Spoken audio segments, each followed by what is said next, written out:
السلام علیکم۔ اس قصے کے آغاز میں عثمان کو ملن خاتون کے ساتھ یعنی شہر میں دورسن فقیہ کا استقبال کرتے ہوئے دکھایا جاتا ہے۔ دورسن صاحب کو سلام کرنے کے بعد عثمان کہتے ہیں، دورسن صاحب سمرقند، تبریز اور تمام ترک قبائل کو خبر بھیجیں۔ پھر سپاہیوں سے کہتے ہیں، سپاہیوں تلواریں نکالو۔ سپاہیوں کے تلواریں نکال کر اپنے سینے سے لگا لینے پر عثمان کہتے ہیں، انہیں دیکھیں، آپ کے قلم سے کس کی تلوار زیادہ تیز ہے؟ سرزمین تلواروں سے حاصل کی جاتی ہے، لیکن اس پر حکمرانی قلم سے کی جاتی ہے۔ ہمیں جتنے سپاہیوں کی ضرورت ہے اتنے ہی علماء کی بھی ضرورت ہے۔ اسی وجہ سے اساتذہ کو یہاں بلائیں، فقہ کو یہاں بلایا۔ ہم نے انہیں اپنی سرزمین پر خوش آمدید کہا۔ دورسن فقیہ کہتے ہیں کہ جناب، آپ نے ہمیں امید دلائی ہے۔ لوگ جانتے ہیں کہ جب فتوحات شروع ہوتی ہیں علم کی روشنی بھی جلتی ہے۔ میں یعنی شہر کو علم کا مرکز بناؤں گا۔ جس پر عثمان مسکراتے ہوئے کہتے ہیں، ماشاءاللہ، ہمارا مقصد ہمیشہ بلند رہے گا، لیکن ہماری بنیادیں یہاں ہوں گی۔ ہمیں یعنی شہر سے آگے خواب دکھائیں گے، لیکن ہمیں پیچھے رہ جانے والی سرزمینوں کو بھی نہیں بھولیں گے۔ یہی وجہ ہے کہ ہم کا راجہ حصار جا رہے ہیں۔ جس پر سپاہی ادب سے کہتے ہیں، جو حکم میرے حضور، اور عثمان صاحب کی پیروی میں وہاں سے جانے کے لیے آگے بڑھتے ہیں۔ اس کے بعد عثمان صاحب کو اپنے تمام سپاہیوں کے ساتھ گھوڑوں پر سوار کارجہاں اسحار کے راستے پر گامزن ہوتے ہوئے دکھایا جاتا ہے۔ اس کے بعد اوکتم قبیلے کے مرکزی خیمے میں بینگی خاتون کو سوئے ہوئے دکھایا جاتا ہے۔ اچانک وہ خواب میں ڈر کر ہڑبڑا کر نیند سے اٹھتی ہیں، پھر کہتی ہیں، استغفر اللہ، اور خیمے میں موجود ایک صندوق کو کھول کر اس میں سے ایک چادر نکال لیتی ہیں۔ اس چادر کو دیکھ کر ان کی آنکھیں نم ہو جاتی ہیں۔ نم آنکھوں سے وہ کہتی ہیں، میری پیاری امی جان، باتول میرے لیے بھائی سے بڑھ کر ہے۔ اس کی سانسیں میری سانسیں، اس کا دل میرا دل۔ آرام فرمائیں اماں، اپنی قبر میں آرام فرمائیں۔ اس دوران خیمے میں داخل ہوتے ہوئے اوکتم صاحب انہیں روتے ہوئے دیکھ کر پوچھتے ہیں، خیریت ہے خاتون؟ بینگی خاتون چونک کر انہیں دیکھتی ہیں، پھر کہتی ہیں، مجھے اونگ آ گئی تھی، میں نے خواب میں دیکھا، ماں کو دیکھا۔ اور کیا دیکھتی ہوں؟ اوکتم صاحب کہتے ہیں، خیریت ہوگی انشاءاللہ۔ بینگی خاتون بتاتی ہیں، وہ کار سیاہ لعنت کے بارے میں کہہ رہی تھی، انہوں نے مجھے بیٹی کہا، باتور تمہارے پاس امانت ہے۔ جس پر اوکتم صاحب ان کا کندھا تھپک کر پانی کا پیالہ ان کی طرف بڑھاتے ہیں۔ بینگی خاتون روتے ہوئے کہتی ہیں، اماں نے میرے بابا کو ایک بیٹا دیا، لیکن اماں اور بابا اپنے بیٹے کی خوشیاں دیکھنے سے پہلے ہی اس جہاں فانی سے رخصت ہو گئے۔ تب سے میں باتور کو اپنا بیٹا سمجھتی ہوں، البتہ آپ کو بیٹا نہیں دیکھ سکتی۔ اوکتم صاحب کہتے ہیں، تم نے مجھے امید دی ہے خاتون، تم نے مجھے زندگی دی ہے۔ الچپک، اللہ تمہاری عمر دراز کرے۔ اور کیا تم نہیں جانتی کہ اگر مجھے بیٹے کی کمی محسوس نہیں ہوتی تو یہ باتور کی بدولت ہے؟ مجھے بتاؤ تم اتنا گھبرا کیوں رہی ہو؟ بینگی خاتون بتاتی ہیں کہ میں نے سینگوں والے شیاطین دیکھے، وہ کارا لعنت کہہ کر پکار رہے تھے، وہ میرے بھائی کو اندھیرے کنویں میں پھینک رہے تھے۔ اوکتم صاحب کہتے ہیں، ایسا نہ کہو خاتون، یہ باتور کا پہلا فرض ہے۔ بینگی خاتون کے دکھ سے سر جھکا لینے پر اوکتم صاحب کہتے ہیں، اپنا سر اونچا رکھو، سر جھکانا سردار کی بیوی کے لیے مناسب نہیں ہے۔ بینگی خاتون جواب دیتی ہیں، میں بے چین ہوں جناب، آپ نے عثمان کے حکم پر عمل کیا اور میرے بھائی کو خطرناک سرحدوں پر بھیج دیا۔ اوکتم صاحب جواب دیتے ہیں، نہیں خاتون نہیں، کیا تمہیں لگتا ہے کہ جنگوں کے شوقین بہادروں کے لیے سرحدیں خطرناک ہوتی ہیں؟ یہ فتوحات کے دروازے ہیں، یہ ہمارے بہادروں کے لیے جنت کا دروازہ ہے۔ اس دروازے کی چابی باتور اور ہمارے جنگجوؤں کے دلوں میں ہے۔ خاتون یہ سمجھ لو، میں چاہتا ہوں کہ باتور عثمان صاحب کے ساتھ تجربہ حاصل کرتے تاکہ وہ اس پوسٹ پر اس کے لائق بن جاتے۔ جس پر بینگی خاتون نم آنکھوں سے مسکراتے ہوئے کہتی ہیں، سرداری میرے بہادر بیٹے کے لائق ہے۔ جواباً اوکتم فرماتے ہیں، بالکل ایسا ہی ہوگا، مجھے یقین ہے کہ باتور اپنا فرض کامیابی سے مکمل کر لے گا۔ خاتون میری طرف دیکھو، جب وقت آئے گا میں موت کو گلے لگا لوں گا۔ بینگی خاتون خوف سے کہتی ہیں، اللہ آپ کی عمر دراز کرے جناب۔ اوکتم کہتے ہیں، پھر باتور اس پوسٹ پر بیٹھے گا اللہ کے حکم سے۔ عثمان صاحب کہتے ہیں کہ پورے جہاں کی ریاست کا نفر ہوگا، خاتون وہ پورے جہاں کی ریاست کا نفر ہوگا، تم فکر مت کرو، تم فکر مت کرو۔ اس کے بعد باتور کو اپنے سپاہیوں کے ساتھ مکری میو کی سرحد پر پہنچتے ہوئے دکھایا جاتا ہے۔ جا بجا بکھری لاشوں اور آگ کو دیکھ کر وہ سپاہیوں سے کہتے ہیں، سپاہیوں ہوشیار رہو، اپنی آنکھیں کھلی رکھو، اور اگر یہاں دھواں نہ دیکھا ہوتا اس قتل عام کی طرف کسی کا دھیان نہ ہوتا۔ کیا یہ احتیاطی تدابیر ہے؟ ہاں، ہم اپنے فرض میں ناکام ہو چکے ہیں، ہم اپنے لوگوں کو نہ بچا پائے۔ عثمان صاحب نے ہمیں یہاں دفاع کرنے کا کہا تھا۔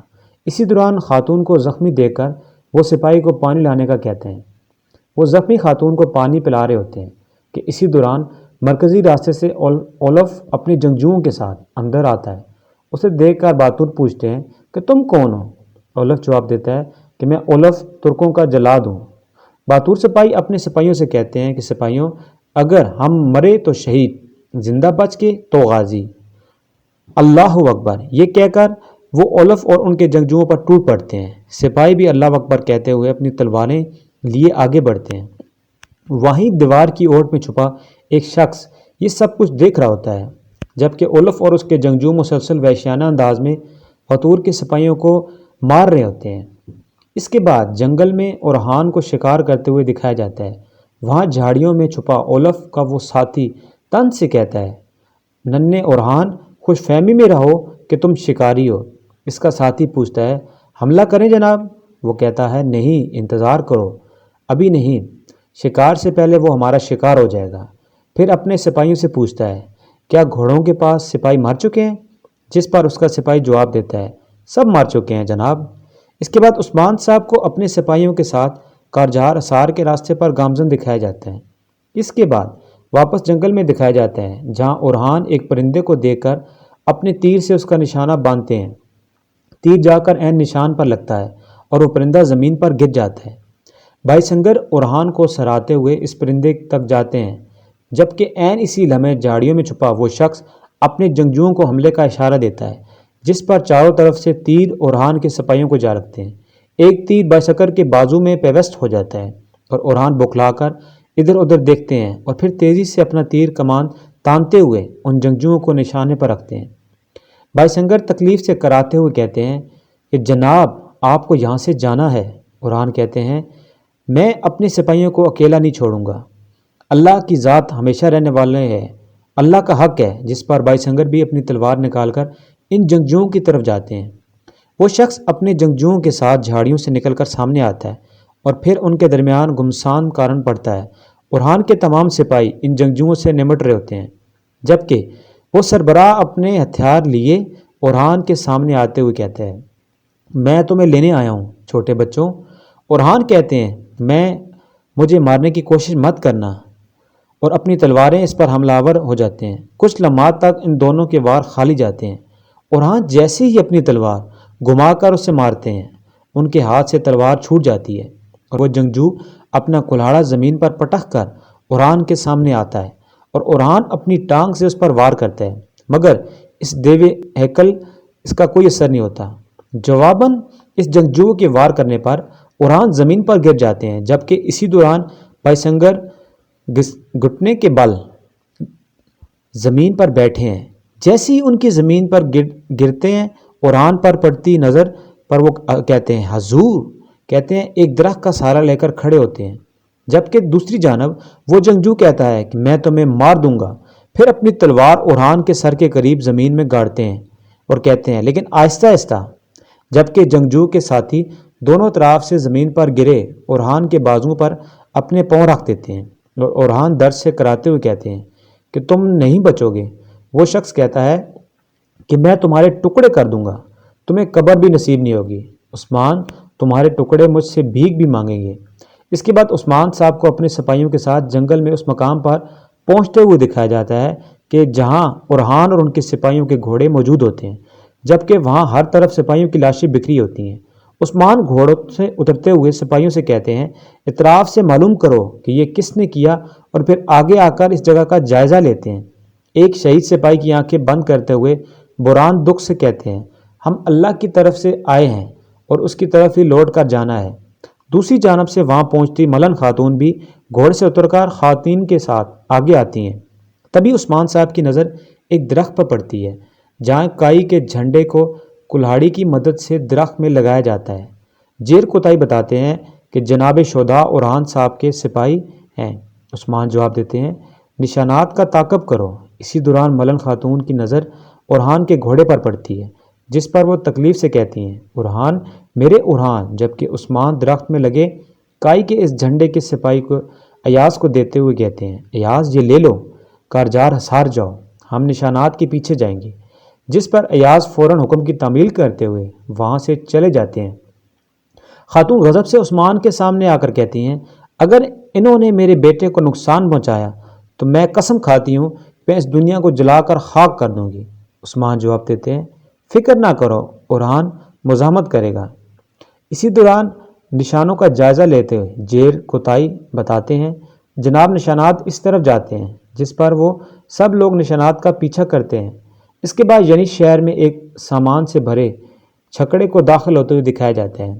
اس کے اندر آنے پر شہر کے محافظ چھکڑے کا جائزہ لینے کے لیے آگے بڑھتے ہیں اور کہتے ہیں ہمیں صندوق کو دیکھنا ہے، انہیں کھولو۔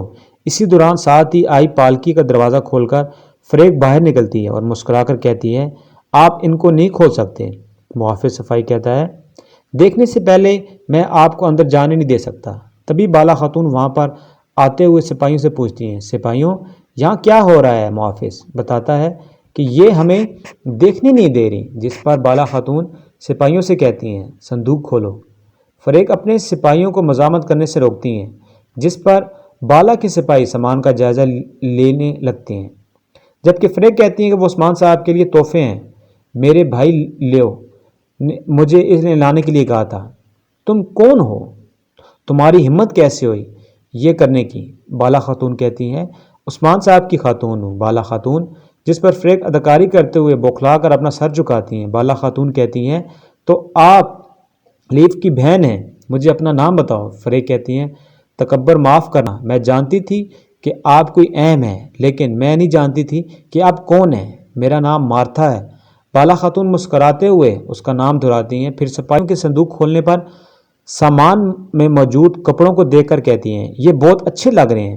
مارتھا لیو صاحب کی دکان اس طرف ہے۔ اسی دوران ایک شخص اس دکان کی جانب سے آتے ہوئے فریق کو وہاں دیکھ کر مسکراتے ہوئے کہتا ہے مارتھا میری پیاری بہن، جس پر مارتھا آگے بڑھ کر بھائی کہتی ہیں، اس سے ملتی ہیں، جبکہ لیف کہتا ہے کہ کیا تم نے بالا خاتون سے ملاقات کی؟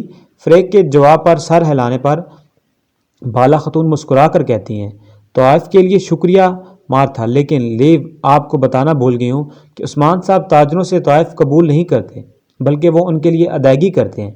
یہ کہہ کر وہ ایک سکون سے بھری پوٹلی مارتھا کے ہاتھ پر رکھتی ہیں۔ مارتھا مسکراتے ہوئے کہتی ہیں کہ اگر آپ ایسا کہیں تو یہ ٹھیک ہے بالا خاتون مسکراتے ہوئے کہتی ہیں کہ ٹھیک ہے، پھر خوش آمدید مسکرا کر وہاں سے چلی جاتی ہیں۔ بالا کے وہاں سے جانے کے بعد فریق تن سے کہتی ہیں کہ بالا خاتون عثمان کی پیاری تم مارتھا سے ملی، اور جب تم مرو گی تم فریق سے ملو گی، اور لیو کے ساتھ اس کی دکان کی طرف چلی جاتی ہیں۔ اس کے ساتھ ہی یہ قسط اپنے اختتام کو پہنچتی ہے۔